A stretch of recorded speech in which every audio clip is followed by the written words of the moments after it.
In the meantime, I'm just gonna go over with the Zoom tool. If you are new to Zoom, just please make sure that you are muted during the whole presentation. At some point, we'll give you around 2 minutes to speak, and that way we'll call your name and you'll be able to unmute yourself. But in the meantime, please remain muted.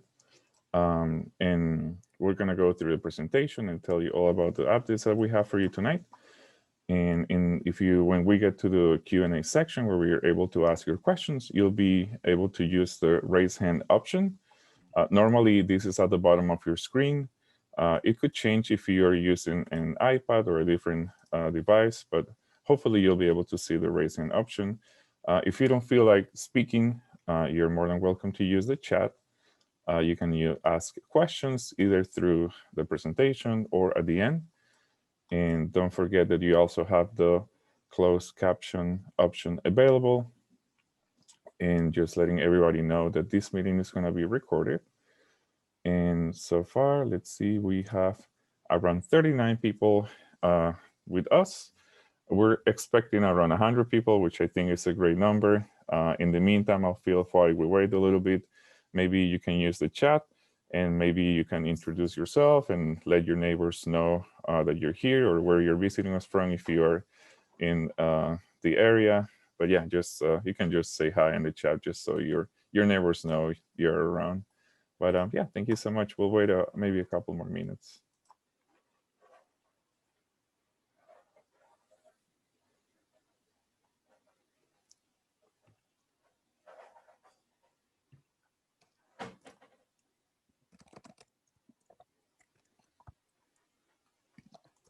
All right, I see more people joining. And again, just a quick reminder that if you're new to Zoom, please stay muted during the presentation. We'll have a Q&A section after the presentation. This is when you'll be able to ask your questions. And in order for you to do that, you'll be able to use the raise hand option, which normally is at the bottom of your screen.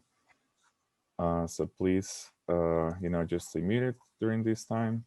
And don't forget that you have the closed caption option, so you'll be able to activate that if you prefer.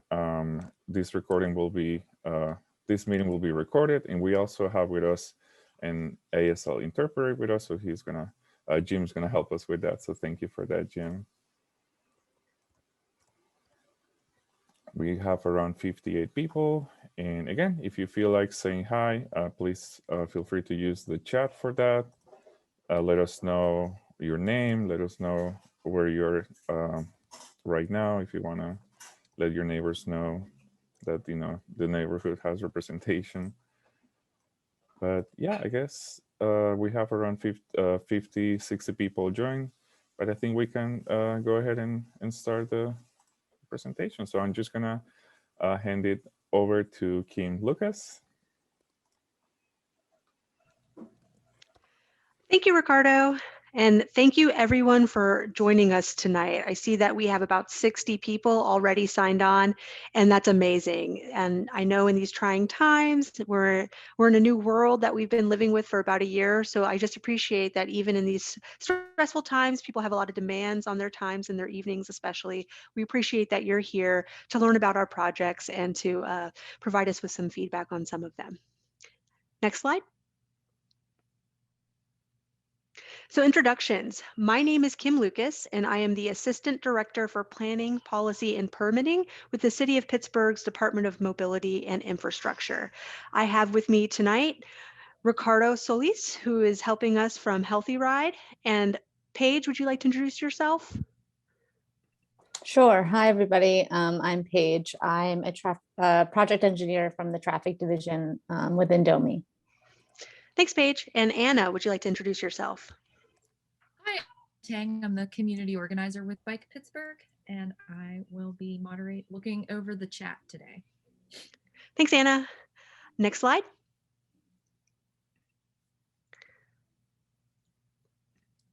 So this is our agenda that we're going to try to get through tonight. I know that we have 90 minutes allocated, so we're going to take the first part of this evening tonight to introduce ourselves, which we've already started, go over the Move Forward PGH program so that those of you who maybe haven't heard of this program before will have an opportunity to learn about its mission.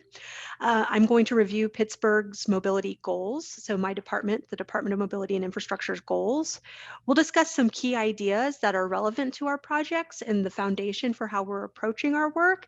And then we're going to talk a little bit about specific projects in your neighborhood. And tonight we're presenting a cluster that we're referring to as East End 3. And so that includes the Shadyside and Squirrel Hill projects. And a few notes on that. So this is an overview meeting and an update meeting. That means that we are going over a number of projects that are in the neighborhood and that we are going to talk a little bit about each one.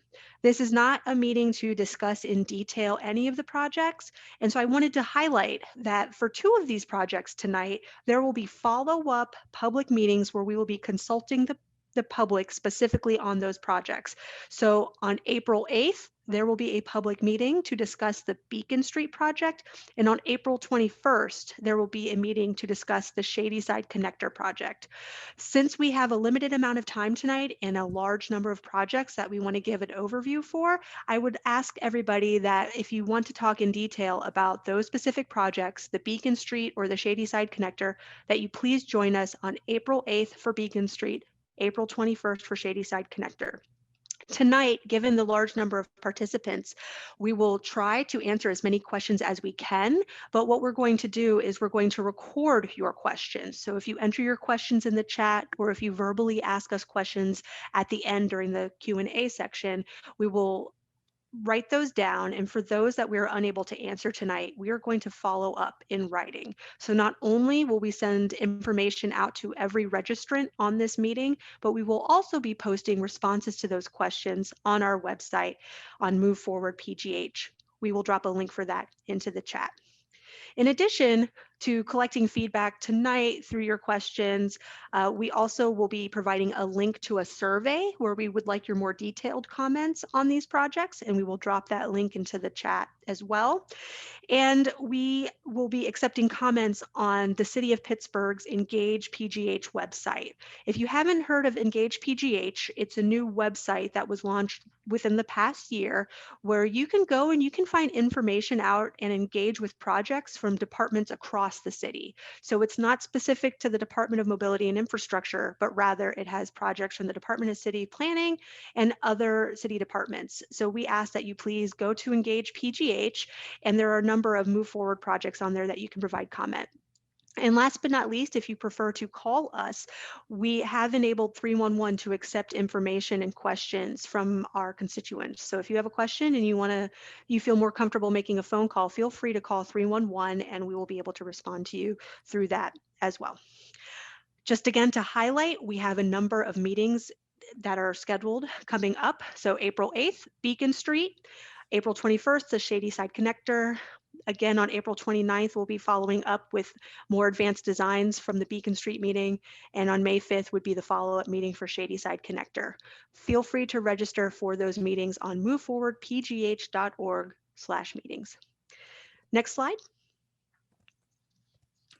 So Move Forward PGH. We want everyone in Pittsburgh, from families to avid bicyclists, to be able to bike comfortably and get to the places they want to go. Move Forward PGH is a City of Pittsburgh program to fill critical gaps in the bike network and increase connectivity. That means that we are looking at locations where bikeways do not meet up or where bikeways don't reach critical destinations. Then we are looking for ways to connect them to make bicycling throughout the city more comfortable and feasible. This will also make bike movements throughout the city more intuitive and expected, and will build on past investments citywide that make the most of our streets. When it is clear and easy to understand where cyclists may ride, it's easier for all roadway users. Next slide. So as you heard me mention, I'm with the City of Pittsburgh's Department of Mobility and Infrastructure, and on the screen are our 5 goals that drive all of our work. Our first goal is that nobody dies using our roadways. Despite how they're choosing to make a trip, whether it's walking, driving an automobile, or taking public transportation, we want our streets and sidewalks to be safe for all users. Our second goal is about accessibility. We want all households to be able to access fresh fruits and vegetables within 20 minutes of their home, and we don't want you to have to own a private car to be able to do that. And what that means is not only working with folks at the Department of City Planning to make sure that land use is right and that there are fresh fruits and vegetables being sold all over our city, it also means making sure that there are safe transportation connections between residential properties and those destinations. Our third goal is to ensure that walking and bicycling trips are the most joyful mode for short distance trips. In the city of Pittsburgh, we have a large percentage of folks that are taking cars for very short trips, even less than a mile. What that means is that there might be a better way for them to get around. If we can make those very short trips more comfortable and nice and fun to get to those destinations on foot or on bike, then that means less cars, less congestion, and better air quality for everybody in the city. Our fourth goal has to do with affordability. We believe that no household should spend more than 45% of their household income for basic housing, mobility, and energy costs.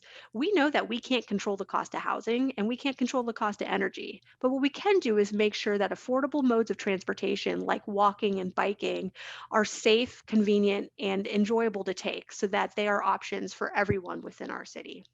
And finally, Pittsburgh is a city with a lot of hometown pride, and we want to make sure that our streets and rights of way reflect the values of this community.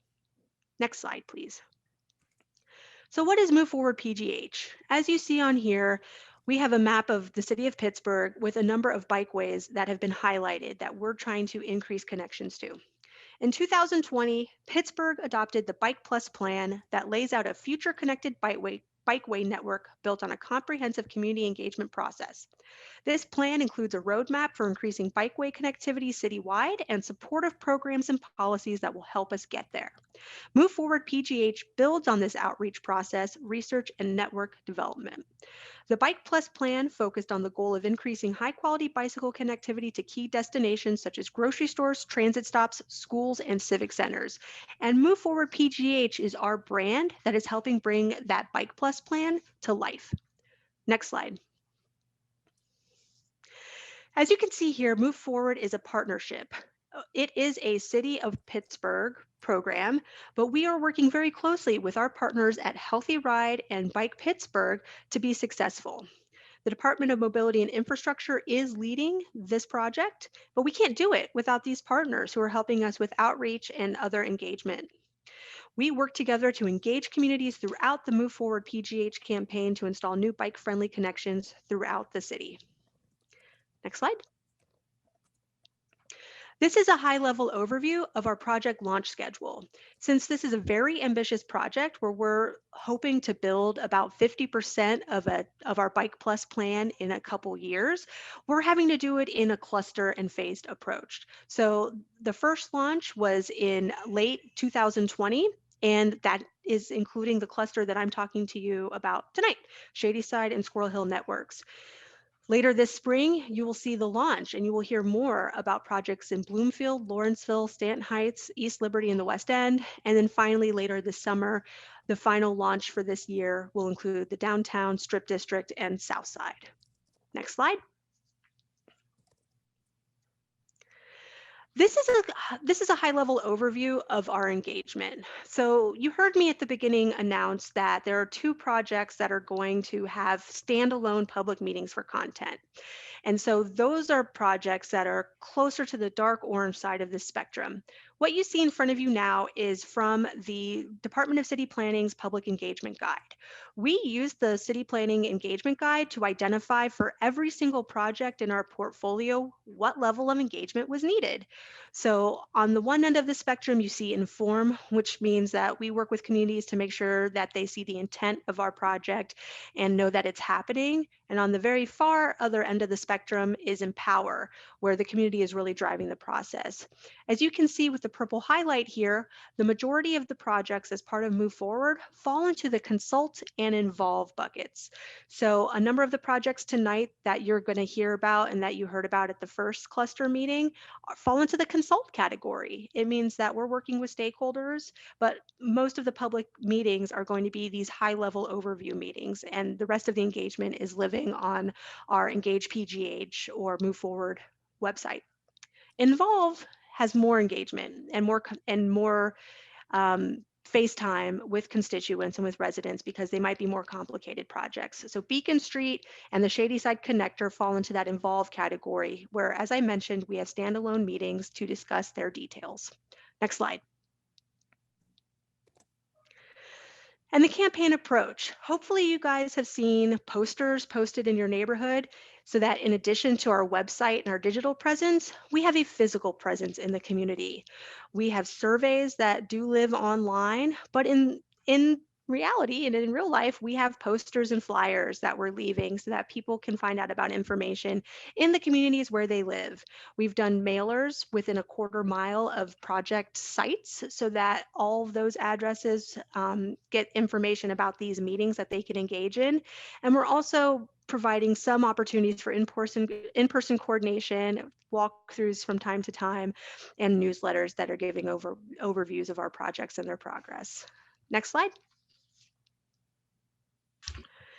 So what to expect, a little more about our process, since some of the projects tonight fall into one category where this is the public meeting and other projects are getting more involved. So design, we are making iterations and improving our design when we get your feedback. So we take a look, our Bike Plus plan identified certain routes.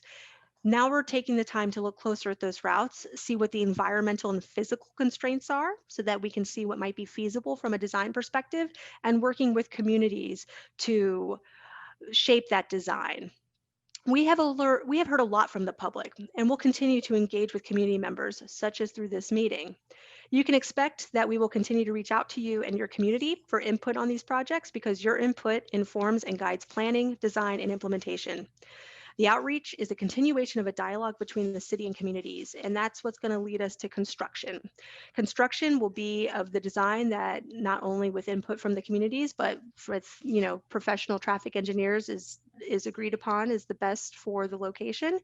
And once we install, we're going to evaluate. We're going to make sure that what we built is working, and we will continue to accept feedback from communities who are living with it every day.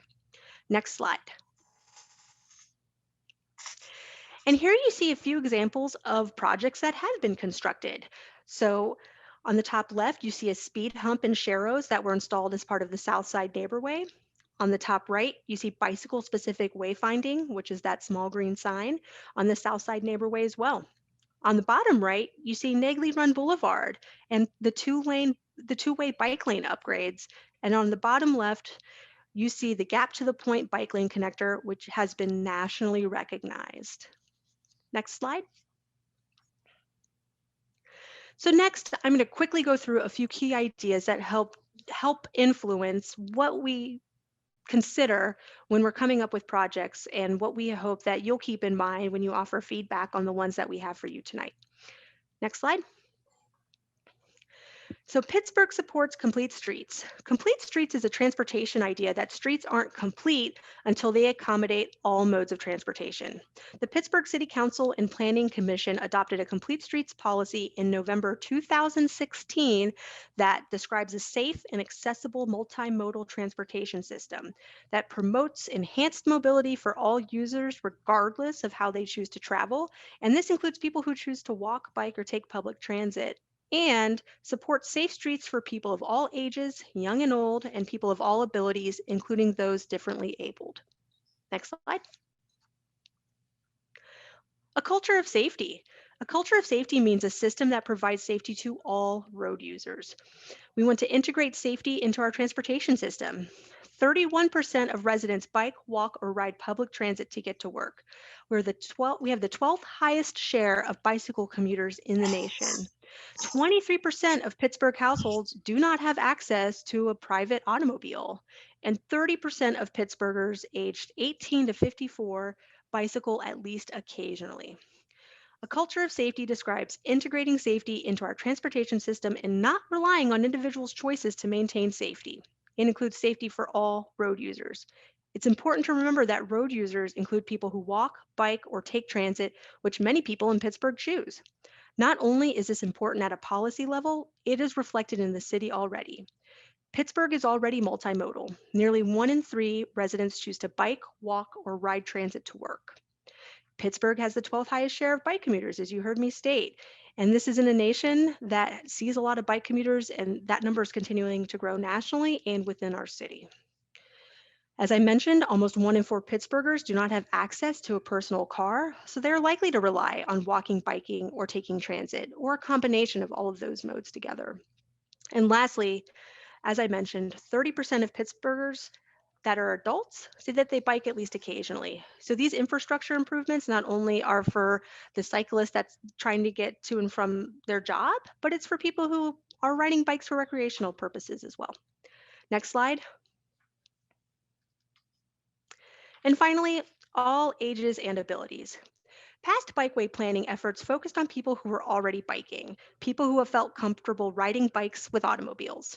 As we have learned over the last few decades, this group does not represent most people, and Pittsburgh wants to build a bikeway network that appeals to most people. The term all ages and abilities describes bikeways that are safe for the young and old and people of varying abilities. We use this idea mentally when planning, designing, and implementing bikeways that make bicycling safer for everyone. Ultimately, this idea will help make bicycle riding more enjoyable and can improve things for other modes as well.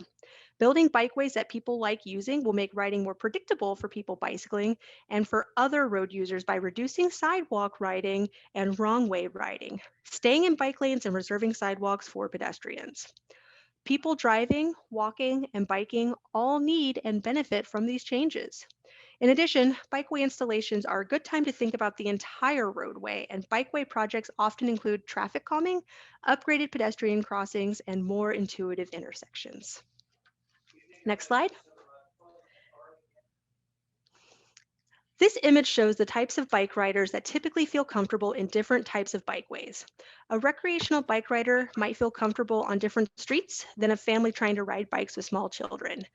And the thing is, over the different times in your life, you may be a different type of cyclist. I recently had a child, so now I find myself trending towards the shared use path and being most comfortable on the green zone. But in my younger years, you might have seen me biking on the meanest streets in different cities. And so it's not necessarily that what you identify with today is what you will always identify with, which is why we try to make our roadways accessible, safe, and comfortable for all users, because when you plan and design for the most vulnerable users of your system, everybody benefits. And with that, I'm going to pass it over to Paige Anderson, who's going to walk us through a review of some of the projects in your neighborhood. Hi, everyone. I'm Paige. I'm a project engineer in the traffic division. I am involved with these projects when they go into the design phase. And right now we are just starting to enter that. A lot of these projects have recently gotten to what we would consider through 10% of the design phase. So we are going to be telling you some concepts that we've come up with for some of these projects. Ricardo, we can go to the next slide. There are 7 of these projects that we're going to go touch upon today. As Kim stated earlier, the Shadyside Connector, the one labeled number 4, as well as the Beacon Street extension and upgrades on 2 and 3 are going to be highlighted and gone into more detail in their own meetings. And we'll talk about that a little bit more. So I'm not going to go in as much detail with those ones, but I will give you some design concepts for the others. So with that, let's go to the next slide.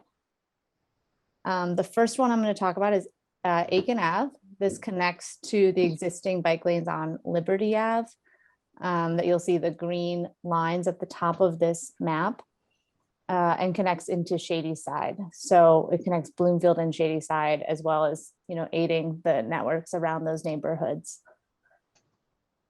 Next slide. The existing conditions are that it has a posted limit of 25 miles per hour, no existing on-street parking, traffic volumes that are quite high, 11,000 vehicles per day. Between Baum and Center, there's 4 travel lanes, and between Center and Ellsworth, there's 3 travel lanes. We'll go to the next slide. So what we're proposing in this 10% design is that we will have protected bike lanes. We will remove 1 travel lane between Baum and Center Ave to make these bike lanes. And we'll remove a northbound travel lane between Center and Ellsworth to make these bike lanes. So this will not have any impact to parking, as none of these streets currently have parking. And there are bus routes, the 64 and the 86. This is a section of the existing conditions on the top, and then what we have been proposing on the bottom. So these will be protected bike lanes, which means they will be all ages and abilities once they've been installed. And this is for the portion on Liberty Ave, and then the Aiken Avenue section between Center to Ellsworth, again, we'll be taking one of those drive lanes in the center and using that space to convert it to protected bike lanes. Next slide, please. So the next project I'm going to talk about is the Beacon Street projects. Again, there's a meeting on 4/8 to consult with the public on these projects. Next slide, please. So there's existing bike lanes from Schenley Park to Wightman Street on Beacon already. So we're looking to upgrade those. And then there is a portion of Beacon from Wightman to Shady that we are looking to install new bike lanes. Next slide, please. So the Schenley Park to Wightman part that currently has bike lanes, it's 60 feet wide and has 2 travel lanes with 2 parking lanes and bus stops along the route. Next slide, please. And the existing portion of Beacon where we'd be looking to install new bike lanes is from Wightman to Shady. You'll see right now that it has 3 travel lanes and 2 parking lanes, as well as 13 different bus stops on this portion. So we are looking to install parking protected bike lanes and remove a center travel lane to make space to do that. Next slide, please.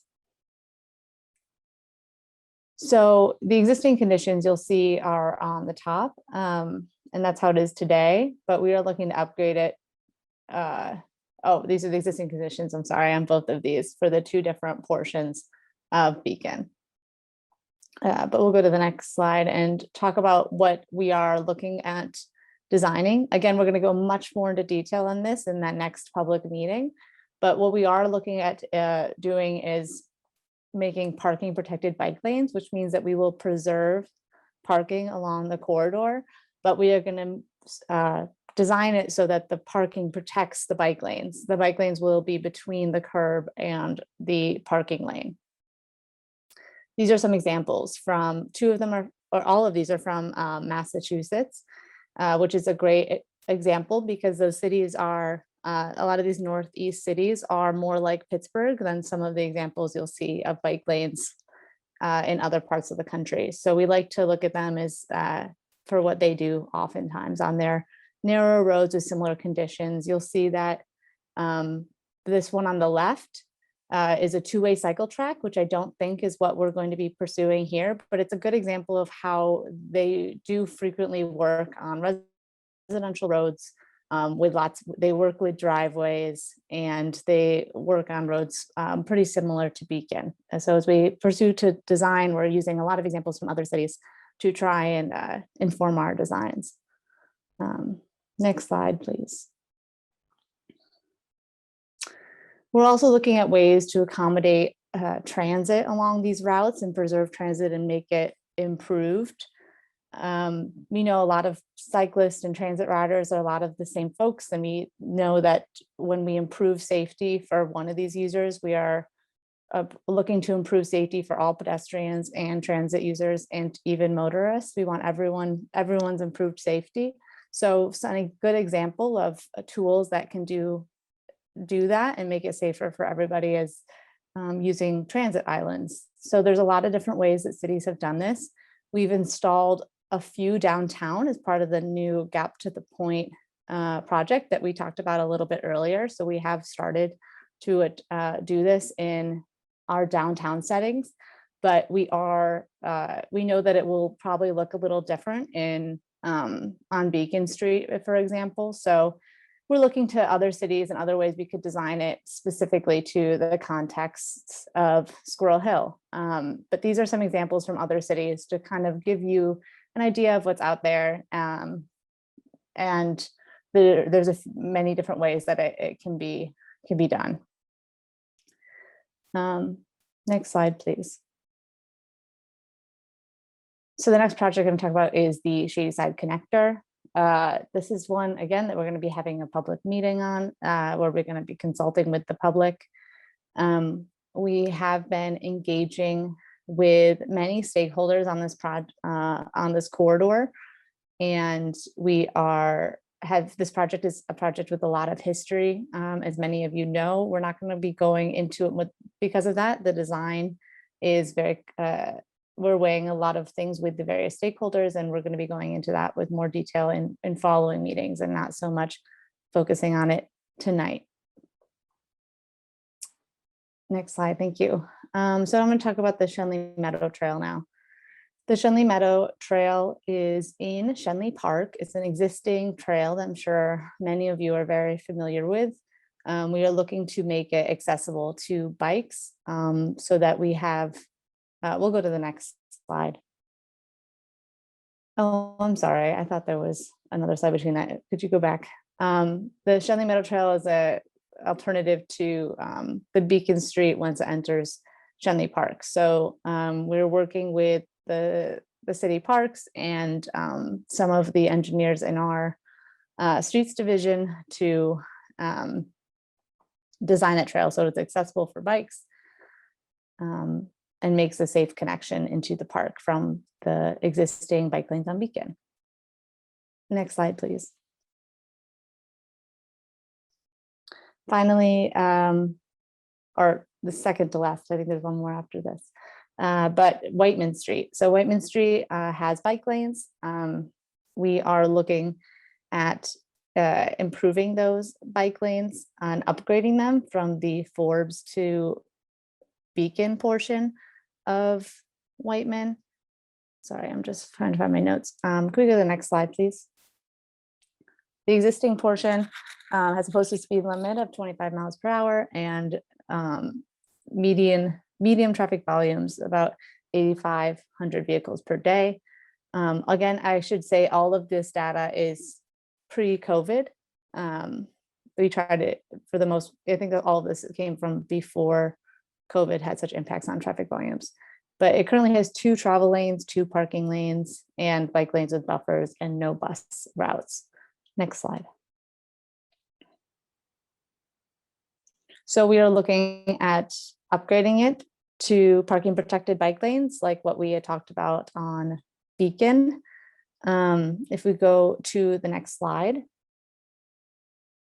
there is this is the sections of it. So we're going to be designing it still, but this is an example of what it could look like, just flipping the parking and the bike lanes to upgrade them to a much safer configuration.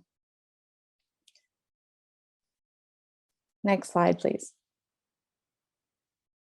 Finally, I'm going to be talking about the Melwood Connector. So this connects to Gold Way, which is a neighbor way that was installed in 2020 north of Melwood, and it's going to connect to some existing bike lanes on Bayard in Oakland. So Polish Hill, Oakland connection. Next slide. So the existing conditions, Denver from Bayard Street has 2 parking lanes, 2 travel lanes from Denver to Center, and 1 wide shared travel lane from Center to Bayard, and no bus routes. Next slide, please. But what we're looking to upgrade it to is a safer shared condition, because the volumes are a little bit lower and the speeds are a little lower. We just want to make it more accessible to bikes. So there will be sharrows from Center to Gold, or Denver and Gold, And then we'll be upgrading Center Ave to Bayard Street with a Contraflow bike lane. And that is because that portion is currently one way. So what it would do is use a little bit extra space that is already there to create a Contraflow bike lane. And this means that bikes will be able to go both directions and it has no impact to existing parking lanes. Next slide. We have a few examples of Contraflow bike lanes in the city of Pittsburgh, Forbes Ave and Schenley Drive in Oakland. We have one on 3rd Ave downtown. But I also wanted to show you all this photo from Washington, D.C. because it's a good example of something that looks a little bit more like Melwood in that it has parking on both sides that would be preserved. And it's a very narrow sort of residential, more similar to an alley-like street, like Melwood. So this is a showing from Denver to Center what Melwood Connector would look like in this section. And there's really very little change except for adding some sharrows. Next slide. But then from Center to Bayard, we're looking at taking that 14-foot driving lane and adding a 6-foot bike lane in the Contraflow direction. So it's bi-directional for cyclists. Next slide. So I think that's wrapping up this introduction to the 10% designs. Thanks all for listening. We're definitely going to be taking questions now. We may not be able to answer all of them tonight, but I know that we will be recording all of them and we will be putting them on the website and reaching out to people directly with answers. I'll let Ricardo take it from here. Thank you, Paige. And yeah, so please don't forget that you have the raise hand option at the bottom of your tools on Zoom. So please use that to ask a question and you'll have around 2 minutes. We have been really lucky with people with this in the past. People really respect everybody's time. So yes, I'm just gonna go ahead and maybe call your names and we can switch, maybe do 2 questions from people raising their hands and then we can switch it to maybe 1 question from the chat. So the first person we have in line is Jim Leonard. Please unmute yourself. Hi. I was just mostly concerned about parking protected bike lanes in areas with lots of driveways, because especially with SUVs and vans, a person on bicycle is invisible behind a car, and cross traffic through that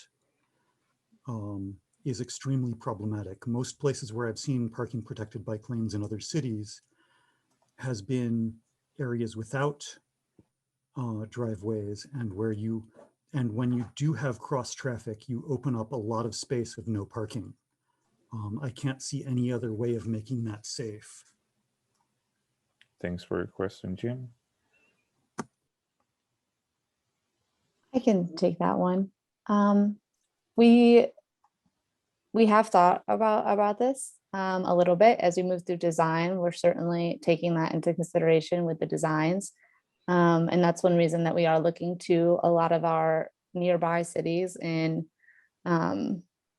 especially the East Coast cities that have started to find success doing so. With the people become more, at first, I think it can be one thing, but they're very low volume residential driveways. So I think that there is the trade-off of looking at, that protecting the bike lane usually outweighs the safety concerns, but we are certainly looking into that design to make sure that, those driveway and cyclist conflicts can be, taken into account. Thank you, Paige. We have the next person is Rick Simpson. Please unmute yourself. Hi there. Rich and Tanya are here. So that kind of answered my question, but it also didn't, in that when we're pulling out of the driveway now, there are parked cars and then the bike lane. So the bike lane has a straight shot. But if we were to pull out of our driveway, and there are cars parked past that, we're going to be blocking that bike lane to turn left or right while we're waiting for traffic to go by. And that doesn't seem safe for anyone. And also there are a bunch of low-lying trees on, or the trees that have low branches that are close. So are you planning to cut down all the trees on our side, our tree on our street as well?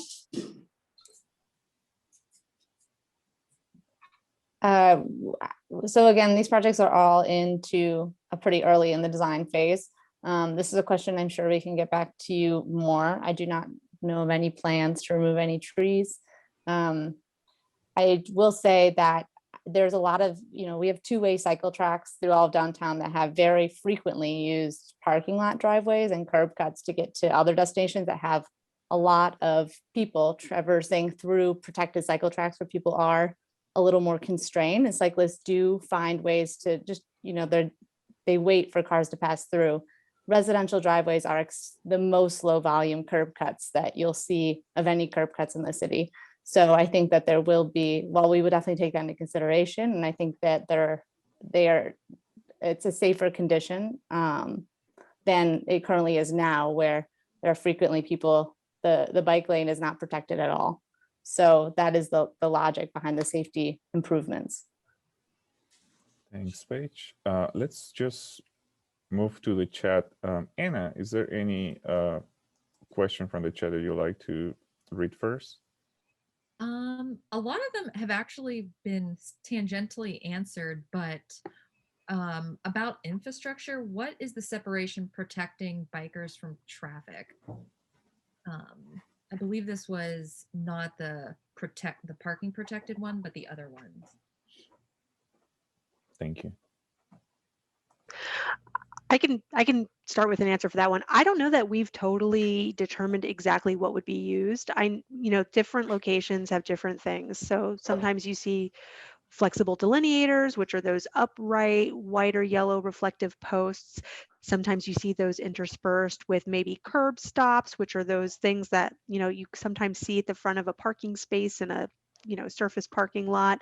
I don't know that we've totally determined exactly what we would use for the projects presented here tonight, but it would likely be some combination of those elements so that we have not only somewhat of a physical barrier, but also a vertical barrier that you can see as well.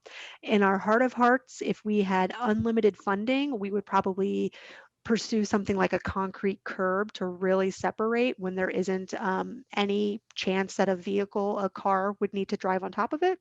But unfortunately, we do have limited budget. And so we have to consider that when we're choosing what the separation will look like. And I might just hop on that to say that a lot of these projects have a limited budget, but that also means that we are using more temporary approaches. So it allows us to kind of feel it out, see how the community adjusts to it. And then I know that we all have ideals for things that do work really well, upgrading them in the future and making them more permanent. You saw examples of that if you've seen the neighborway we installed recently on North Euclid. Those originally started out as more temporary infrastructure, and then we were able to upgrade them to a safer, more beautiful, and a more permanent infrastructure later. So I think there's a lot of benefits to this, to the way that we are approaching these projects. Thanks. Let's move back to raise hands. So we have Claude. Please unmute yourself.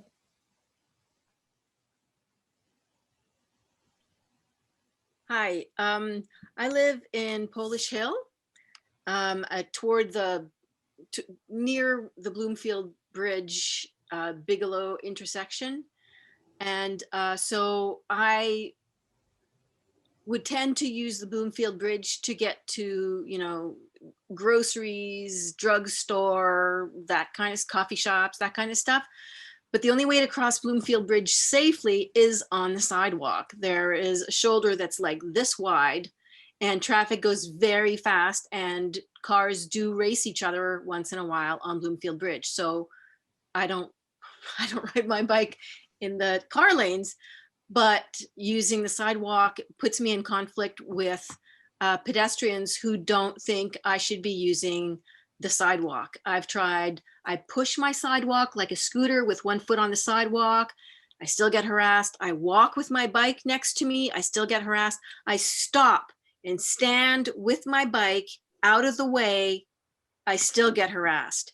So if it's possible to do something to indicate to pedestrians that there's we're allowed to share the sidewalk there because there's no other way really to get to Bloomfield from here safely.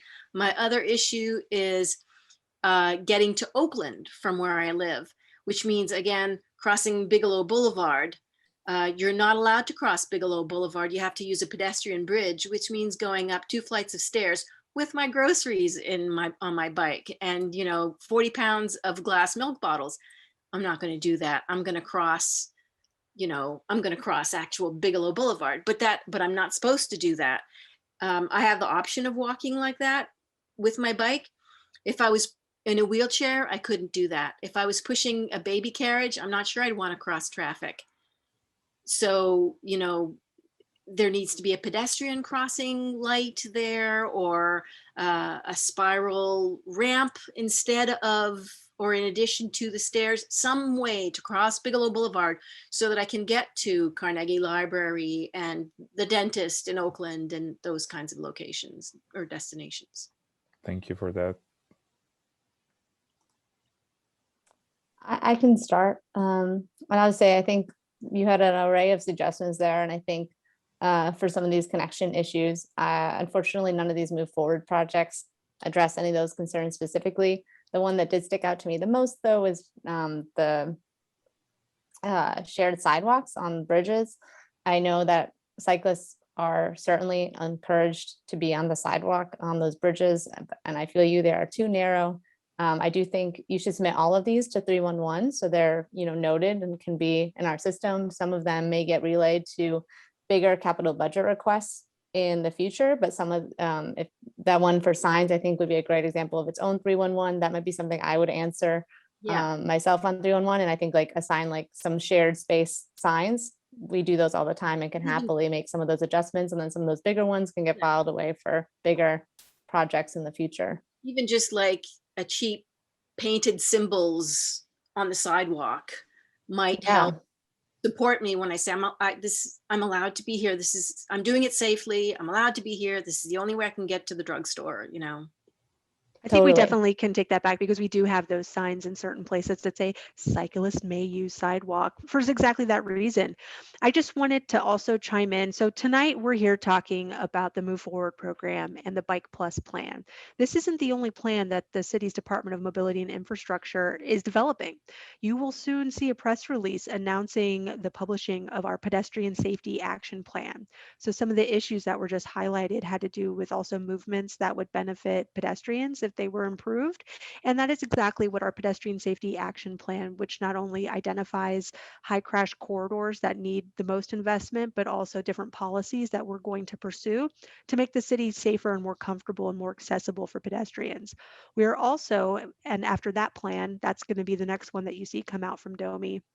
We're going to release our Complete Streets Design Guideline, which has a Vision Zero focus. So for those who have never heard of the term Vision Zero, it is the concept that many cities have undertaken that we want to reduce transportation-related fatalities and serious injuries to zero.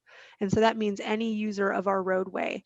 And the Complete Streets Design Guideline is exactly what it sounds like. It looks at the different streets in the city. It identifies some potential improvements and the ideal for how they should be built. And it puts it on paper or online so that when developers come through or when there's other project requests, we now have that playbook that we can refer to.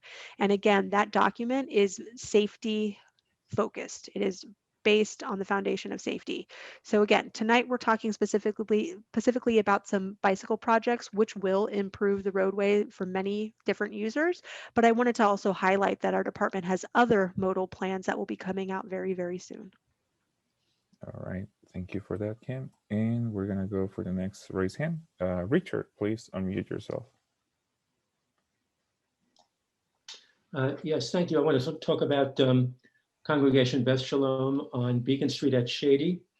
A couple of considerations. One is that the number of parking spaces should be maintained in the vicinity of that synagogue, and it looks like you're doing that. And the other comment is in regard to the loading and unloading. There's a lot of that going on. There's an early learning center school there, daycare and school. And so I just ask that you look closely at the loading and unloading and taking children out and putting them back in the car seats and so forth. That be done safely in regard to whatever design is used on Beacon Street. Thank you, Richard. Let's move to the chat. Oh, unless you guys want to have something to comment on that. I guess I could move to the chat. Anna, do you have any other question from the chat? Yes. Could you talk about any improvements or what the situation is with these designs and projects regarding the buses and bus stops? Sure. We are exploring those, and as we go into the design phase, I showed a slide earlier. I don't know if maybe we could jump back to that floating bus stop images, examples I had earlier, Ricardo, if you wouldn't mind. Yeah, let me go back. Sorry if I'm making people DC. While Ricardo's doing that, I neglected to mention, I had a note for myself to highlight that behind the scenes, so this is our public meeting, behind the scenes, we're working with a number of stakeholders, and that includes the Port Authority of Allegheny County. And I know that we have some employees from the Port Authority that are attending this meeting right now, but for any of these routes that do have transit lines on them, we're engaging with the Port Authority not only on service provision, but also on bus stops and interactions, and incorporating that feedback into any designs that we might recommend. We're also working with council members' offices and other stakeholder groups. So just to assure folks that there is some coordination that's happening behind the scenes as well. Yeah, and I wanted to show these designs just because these are some examples of solutions that we've found in the city so far, and we're exploring what these designs could look like as we move into further into the design phases. But we haven't yet figured out exactly what those will look like. But as Kim said, we're working with the Port Authority in making those decisions. Sounds good. Thank you for that. Let's see who's next raising their hand. Ellen, please unmute yourself. Hi, one question or one comment, two questions. I'll make it brief. One of the things about living in Pittsburgh is the biking. I've been telling that to people all over the country. It's great. I got rid of my expensive parking at CMU, and I go there like before pre-COVID every single day, and home every evening. Very safe. The approach to UPMC though was my other job. I can't get there safely, so I still drive. So that's just a comment. I got a feeling you're working on that horrible corridor where Bayard turns into O'Hara and it feeds into the middle of the medical center. I'm hoping you're working on that. And I don't want you to waste everybody's time dealing with it. I just want to make sure that you know about it. It's a huge traffic there with all the students and the cars. So the two questions. One, the protected, the gap and the trails are fabulous. I go down the point. It's just excellent. They're safe. When I see those little flimsy cones, I'm seeing in my mind's eye somebody texting and they're drifting over and they hit a cone and you don't even, that's not a hard barrier. So one thing I think I'd like to know is across the country, these have been around a long time. What's the statistic of incursions by traffic and injury as bikers? That's number one question. The other question is a little bit less serious. A problem I think is the if you have a bike protected lane and somebody jumps out of their car. When I'm driving close to cars that are parked, I'm always trying to look in, to see them. But it hasn't happened to me, and I've been hundreds of hours of riding. But I'm just always worried I'm going to end up on somebody's passenger window. Is there any? Thanks, Alan. That was protecting that. And that's it. Thanks so much for this meeting, by the way. Thank you. Oh, thank you. That was some nice words. I enjoy biking a lot in Pittsburgh too. I I hear what you're saying about the flex posts not being super robust.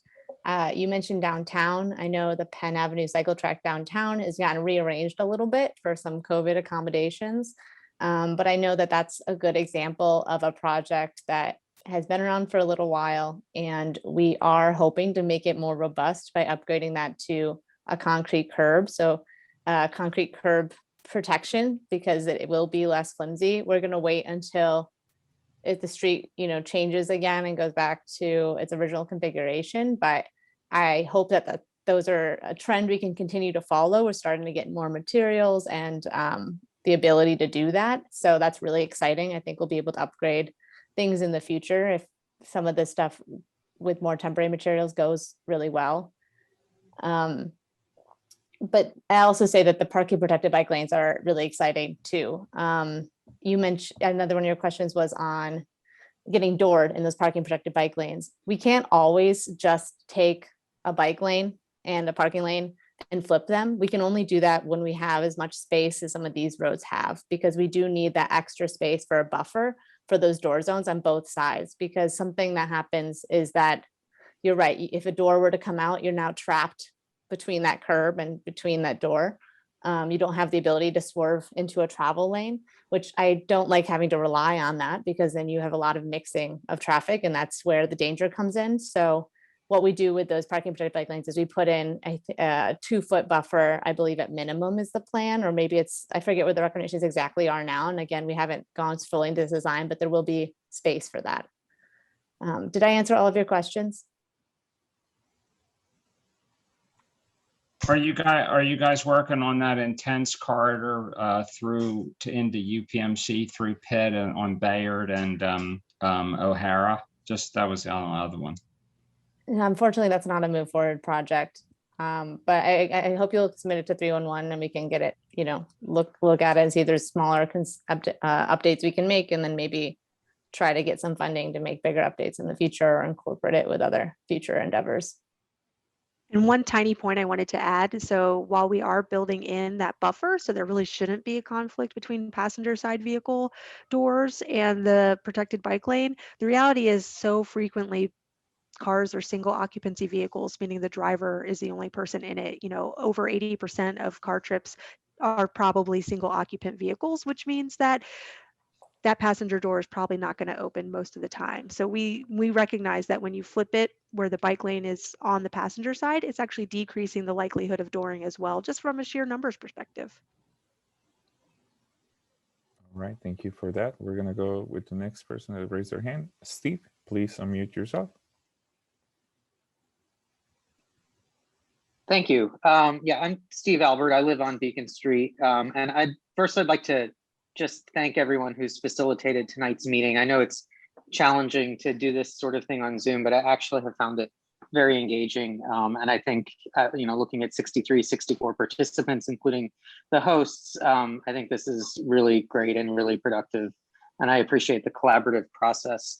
I also appreciate that you're coming to the community early in the process. And I think you've heard some concerns tonight from neighbors that I would also echo, such as the residential driveways on Beacon Street, the frequency of them, the mixing with the parked cars, the concerns about cross traffic at the driveways. I would add to that cross pedestrians as people try to cross the street to see their neighbors or catch the bus or whatever it is. I attended a DOMI meeting a couple of years ago where we were told that, in fact, it's not just a Pittsburgh thing, it's allowed that you can cross the street, not at a crosswalk.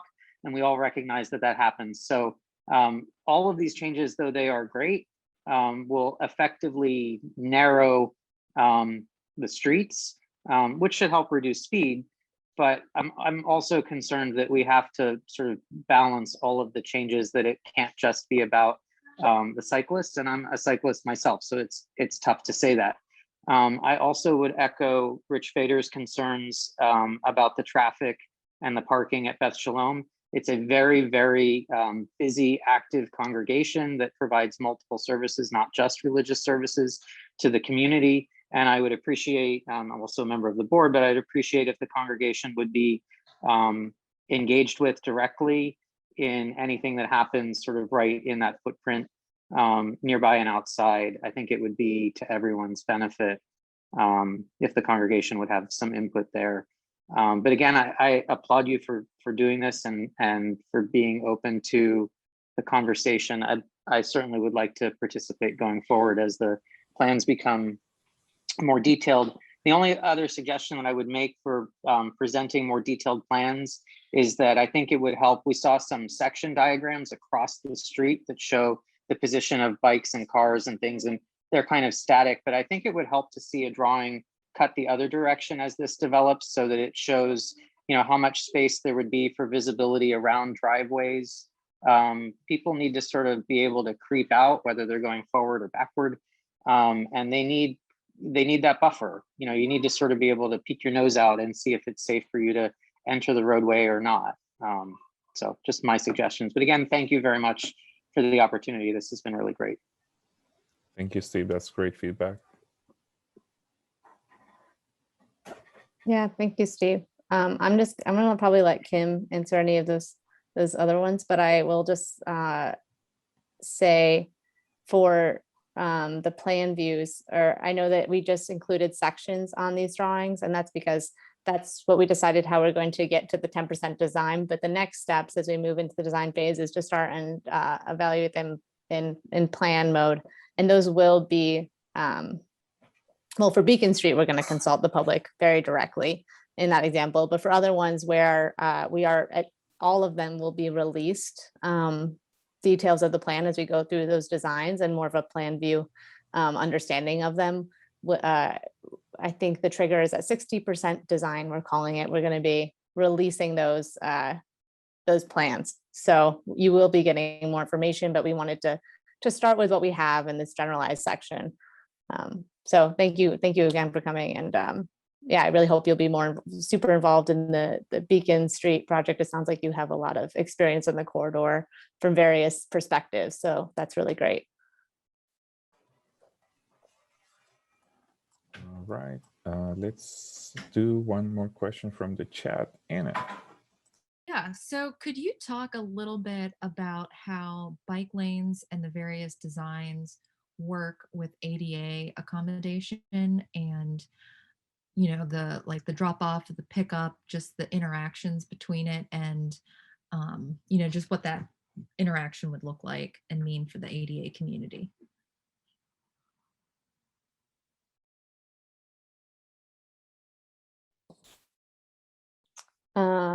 I can begin, and I'll just say that we are working alongside with some representatives and stakeholders in the ADA community, because that question is answered very differently depending on which project it is we're talking about and what the design is like. But we are hoping to preserve, you know, transit access with things like the floating bus stop islands that the slide is still pulled up. That's a great example of something that actually creates improved transit and improved safety in many situations. And we worked on the ones we did downtown. We worked really closely with representatives from, I met with some people from the 3 or 4 different groups, actually, you know, various people who helped us to make sure those designs accommodated ADA concerns. And we update crosswalks on all these projects. We update detectable warning surfaces. So we are hoping to take all of these into account into all of these designs. But I don't have specifics on the design, these specific designs and how they might react each one, you know, the details of it right now. Thanks, Paige. And just a quick reminder for everybody that just joined that this meeting is being recorded. And if you miss, you know, part of it, we'll upload it on the website along with the slides. And if for some reason we are not able to answer all your questions, we'll create an FAQ that also will be uploaded into the website. So we have next on the raise hands, we have Bruce. Bruce, please unmute yourself. Hello, everyone. Bruce here with Bloomfield Livable Streets. So I have a question about the Bloomfield section. I believe it was labeled number 1 on your phases or your number of projects, which would be the section of Liberty Avenue between Baum and Center. The question is just regarding the little offshoot of Aiken Avenue as it shoots off of Liberty towards Friendship between Morrow Park and the First United Methodist Church. Wondering if there's any thoughts so far in the initial design phase about that area where drivers are able to drive off of Liberty onto South Aiken. I bring this up only because there's been some instances of crashes where drivers have made that turn, which is not 90 degrees straight onto Aiken, and instead have either slipped into Morrow Park. The sign that was there was recently demolished and crashed into by a driver. So wondering if there's any thoughts so far onto that specific little intersection part, and if there's also any possibility to maybe do more of a 90-degree turn onto South Aiken Avenue from Liberty Avenue, so it's less of a slip lane kind of condition and more of a right turn onto South Aiken. It'll give drivers also more time or more need to look for potentially cyclists who will be in that new separated bike lane, which I'm really excited about. Any thoughts on that stuff so far? Hey, Bruce. I would say not so much, but that's because we're in the early design phases, and that's really good feedback. I know we've been looking into crash data in all those corridors that we're bringing into the design, but I don't think that specifically has come to my attention at least yet. So I'll make sure that anyone designing that project, I know Anna's taking good notes, and we'll get that over there because I think that's really great feedback. Thank you.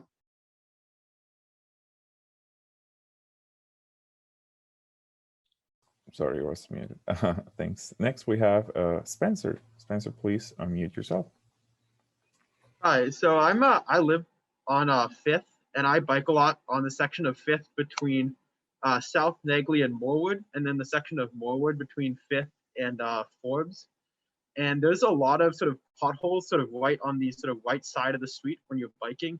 And especially on 5th, I always feel like pretty unsafe sort of having to come out more into the lane, especially when sort of the pace of traffic is sort of much faster than like I would be going on a bike. And I was wondering if there's any way I could like those potholes could get fixed, because at this point they're pretty massive and would be like, they're not something you can just sort of like go over. Like you really have to sort of come out of the lane into the lane to sort of avoid them.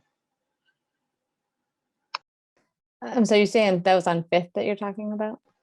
Yeah, they're on 5th, and then there's also some on Morwood when you're going sort of in the direction of Forbes on sort of that right side of the street. And then most of the ones on 5th are in like the direction of South Negley, like if you're coming from Morwood to South Negley.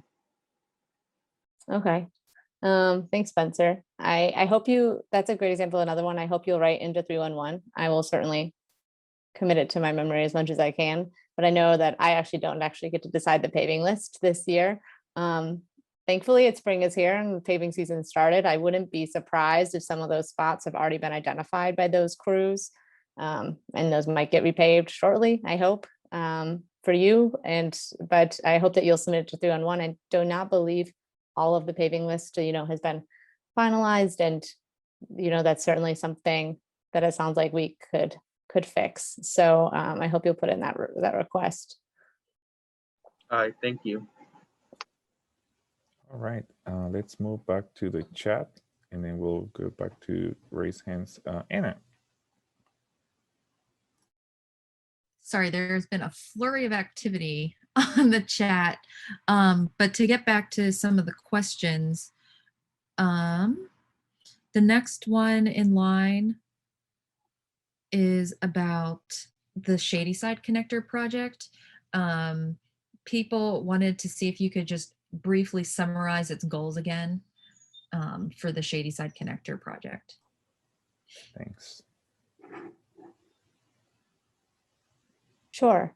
As I believe there's going to be another meeting again, so I don't want to speak out of turn on giving, but I know that the ideas with the project were connecting Oakland and East Liberty, making that primary connection with a safer bike facility than, well, there's 0 bike facilities there now. There's some shared roads throughout various parts of Shadyside, but there is no good connection from Oakland to East Liberty. So that is what the Shadyside Connector project is hoping to find. Did I answer all of that? I'm sorry if I missed something. And I can move back to the timeline so people can see when the next meetings are gonna be.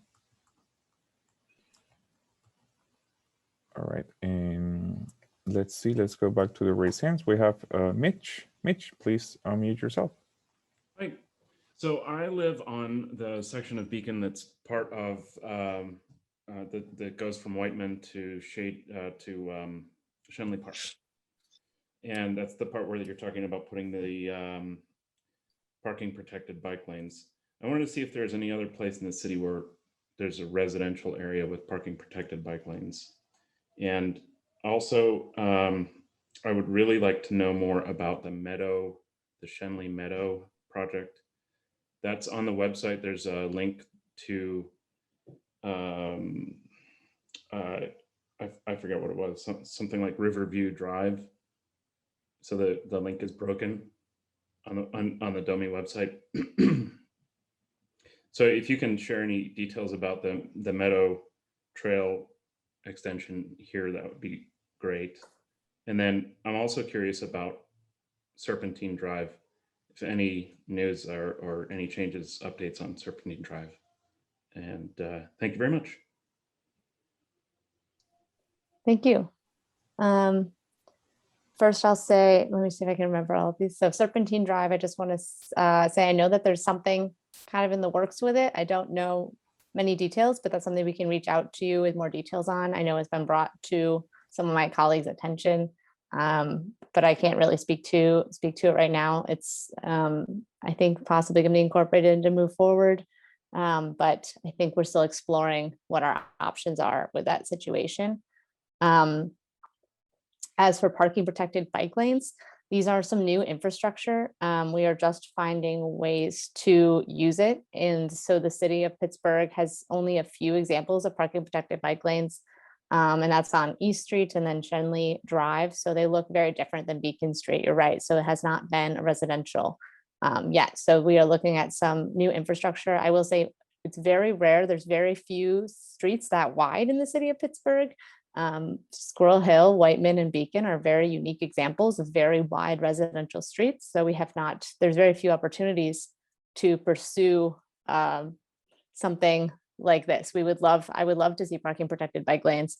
I live in Bloomfield. I would love to see them in Bloomfield, but there's not a single street in Bloomfield that even Liberty, there's not the space to flip them around and add that buffer and do it safely. But we are using examples from other cities that have pursued things like this and have streets very similar to Beacon as examples of how we can pursue that design, safely and accommodate the unique residential context of Beacon Street and of Wightman Street. I don't know if I missed anything. Thank you for that. The Meadow. The Meadow. Yes, of course. I thank you for alerting us that link is broken. I believe this was to go to a project fact sheet. We will work to get that fixed. I do not know a ton about that project because it is within a different division within DOMI than the traffic division where I work.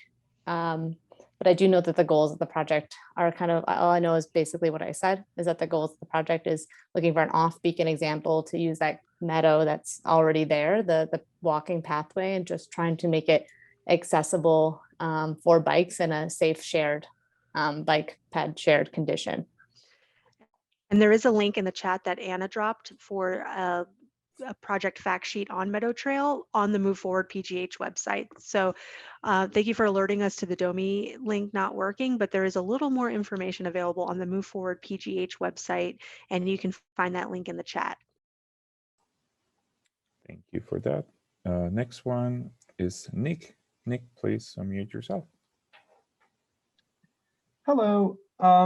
This is more kind of a complaint or just something that I've noticed than a question, but I guess I was hoping that maybe this could be something that could be taken into consideration. Basically, I've noticed a lot on Neville in between 5th and Ellsworth that people, while driving, have been using the bike lanes to go around other cars, specifically going southbound on Neville, kind of to turn onto 5th. There's a lot of traffic there. And so cars will use the bike lane and sometimes even the curb to skirt past the traffic to then turn right onto Fifth. And I've even had this happen to me while in a car where I was the front car and a car used the bike lane to go around me to go straight down Neville past Fifth. So, and then I've seen it the reverse too, where a car has been trying to make a left going up northbound on Neville, kind of into, I think there's like a hospital or a dentistry or something like that there. And cars will then also go around into the bike lane to go past them, turning left. And as someone who cycles, that's scary to have a car, you know, be able to go so easily into the space that's supposed to be protected for me in a protected bike lane like that is seen in Neville. And I was hoping, or I don't know if that's part of the plan, but I was hoping to have that be considered going forward to do something about that, because I avoid going on Neville at this point in both cars and driving as much as I can, or both at cycling and driving as much as I can, because it's scary and people are terrifying in that intersection for some reason. Thank you for So that. that's my comment. Thanks. Thank you. Thank you for that comment. I've been on Neville, I've biked on Neville many times. I know it's part of the Shadyside Connector big swath of yellow. So I hope that you can be involved in that project, because it sounds like you knows the corridor well. I guess my only comment back would just be that that's a great example of that's not actually a protected bike lane. That's just a simple classic traditional bike lane that's unprotected, like what we have on Neville, right? Yeah, it was Neville. Yeah, so that's like just a line, and that means that cars can go in and out of it very easily. Yeah, that's better. The current conditions on Wightman and Beacon. So that's a good example of why, there are trade-offs, but taking the bike lane, and when you can, protecting it in various ways. Sometimes we use flex posts. In this case, we're hoping to do parking protected bike lanes so we can preserve the parking and use it to create safer bike lanes that cars can't use to drive in to do illegal maneuvers that are very dangerous for everybody. I also know that there's sometimes in other, I don't know, I can't speak to Neville specifically, but I know in other parts of the city, when we're exploring bike lanes, there's other ways to protect bike lanes, particularly at intersections where you see most of that happening, with people skirting around people at the approach of intersections to create right turn lanes often, or left turn lanes sometimes, that aren't currently there. So that is a great example of just why we're trying to protect some of these bike lanes, because a lot of streets that may have bike lanes now, we certainly cannot call all ages and abilities or comfortable for the average cyclist. So I can't speak to Neville specifically, but thank you for that comment. And I hope that you'll be involved with the Shadyside project. Can I give one quick response page? Yeah, okay. So the section in particular that I'm talking about doesn't actually have street parking at the moment.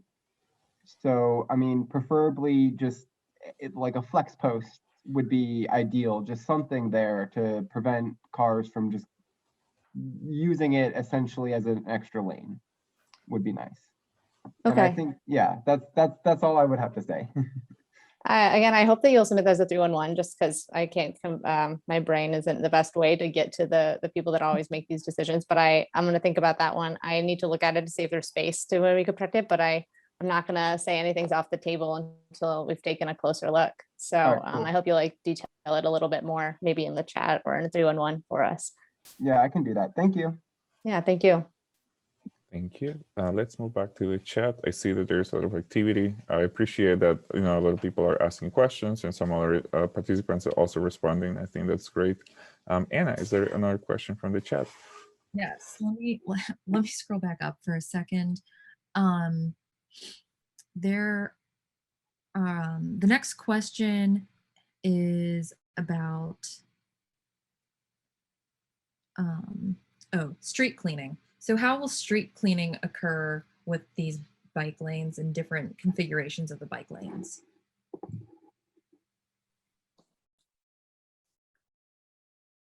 Do you want me to take that page? Yeah, sort of do. We know that is one of the chief concerns, is that as soon as you have, and this particularly applies to protected bike lanes, because if you have now a very narrow 5 foot, 6 foot 6 foot area that the typical street cleaning and snowplow devices can't fit in it. So I can tell you that we've reached out to the Department of Public Works to figure out if we can get a solution where we can purchase specialized equipment. In the short term, we feel that building the infrastructure and getting it out there will help us, will help our network. And sometimes we admit it may not be in a perfect condition, but I can tell you that we're committed to trying to get the right equipment here so that we can keep them as free of debris and snow as possible. Thank you. Let's move back to the raised hands. Ellen, please unmute yourself. Hi, thanks. I saw somebody mentioned putting a bike lane on Bartlett in the chat. And as somebody who lives on Bartlett, I'm just really familiar with the amount of traffic that comes down that street, that tons of, I mean, I use it as a biker and did before I lived here. It's a shortcut. People do not take Wightman all the way to Beacon and then turn right on Beacon. They take Bartlett, both cars and bikers. So there's a real need for traffic calming and safer streets on that street. And I guess I'm a little concerned that the bike infrastructure on Beacon will maybe even further deter drivers from using that road. And while Bartlett was recently made a safe street, it doesn't seem to have made a huge impact on the amount of traffic that's there. So I guess I'm wondering if you guys are looking any more closely at that, because there is just a really huge need for traffic calming on that road.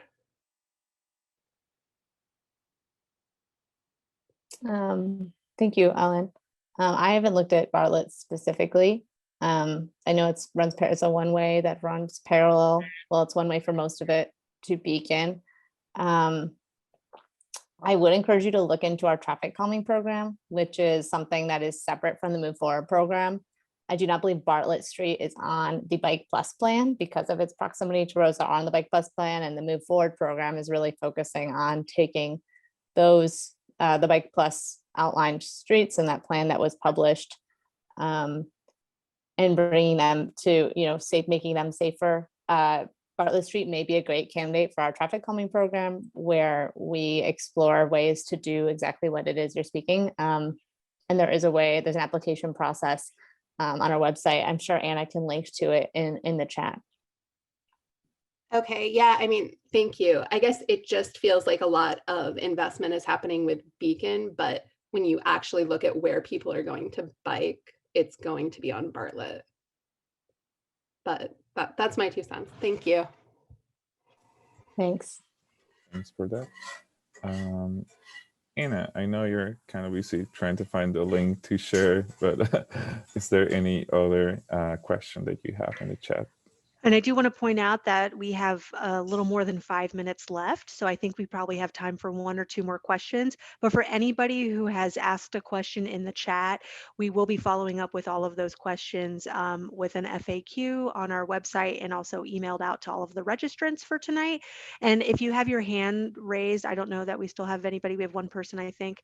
But if you have questions that you haven't yet put into the chat, please put them into the chat so that we can have a running tab of them and make sure that we address them in our follow-up correspondence.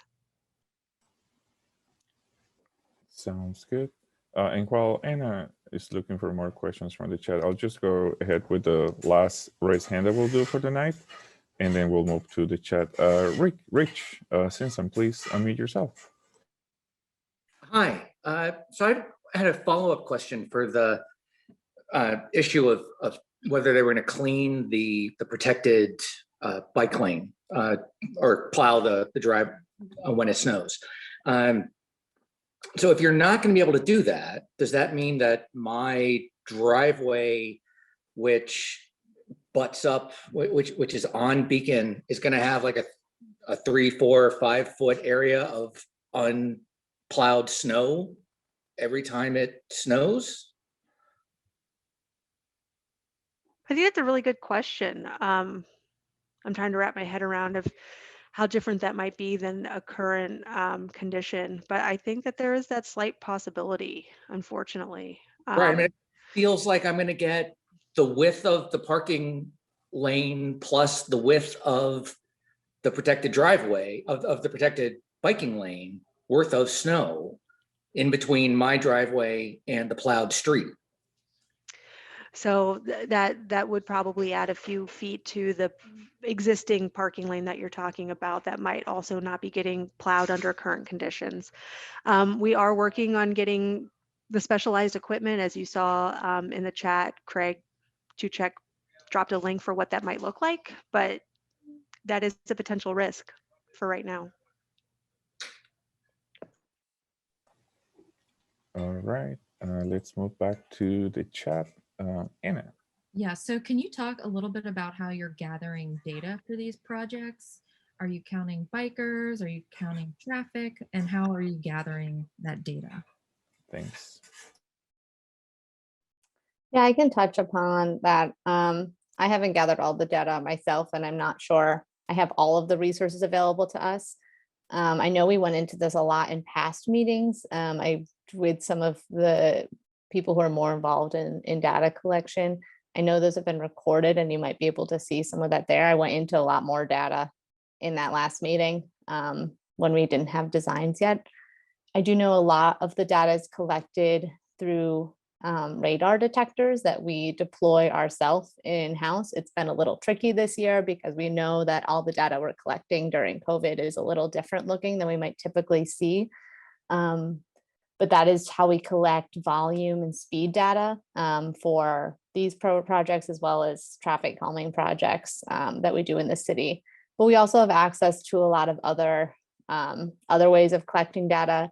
PennDOT and some of our other partners are really good at getting data to us. Bike Pittsburgh has been doing a lot to help us work with volunteers to get more data around parking and around bike usage. Sometimes it's really hard to capture pedestrian and bike data. So that's something that we oftentimes have to rely on actual manpower. So those, the Move Forward program has given us a lot of resources that we didn't always have before.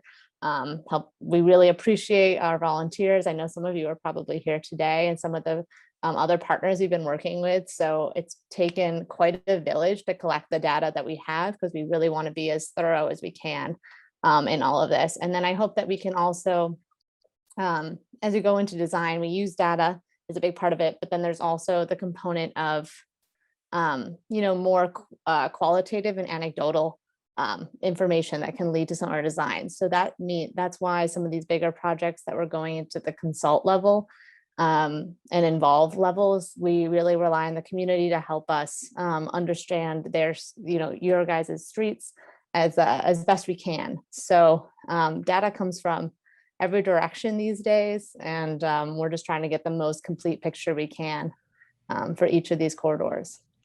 And just to highlight, I dropped a link in the chat for streetlight data, which is a source of the data that we've used to figure out how people are moving and how many people are moving. And there's actually an article with the Streetlight platform on how Pittsburgh used it as the foundational data for our Vision Zero plan. So we're using as many sophisticated tools as we have access to. And we're also using, as Paige mentioned, low-tech tools. We have people going out. Ricardo himself has gone out to conduct parking studies and to evaluate in the real world and in real life right now the conditions on a lot of these streets. And again, for safety data, I don't think we've talked about it tonight, but we do work with the Pittsburgh Bureau of Police and PennDOT to get access to safety and crash data. The challenge with that is that a lot of crashes are underreported, especially if they don't involve super serious injuries. And as all of us know, we've probably been involved in near misses. How many times have you changed your walking path because you know crossing at a certain intersection is really challenging? Or how many times have you slammed on your brakes because you were afraid that you would collide on whatever mode you were in? Those are the types of things that unfortunately our data doesn't include. And so the best we can do is access the data sources that we have, acknowledge that they're incomplete, and try to extrapolate from user experiences, our own observations, and that data to make plans for the future. Right. Thank you so much for that. And thank you everybody for joining us tonight. I just want to remind you again really quickly that this meeting is being recorded. And if for some reason you missed part of it, or if you didn't see this on time, this will be uploaded to our website. And all the questions from the chat that we didn't have the time to answer are going to be added to an FAQ that will be uploaded to the website. I'll also be emailing not only the video and the slides, but also more information via email to anybody that registered to this and our previous meeting as well. And I wanted to thank our team for presenting tonight and everybody for being really respectful on the mic.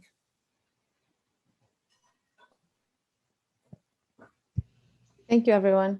Thanks, everybody. Have a great night, guys. Bye. And thank you so much, Jim, for being the interpreter for the night. Thank you so much. We appreciate you and your time.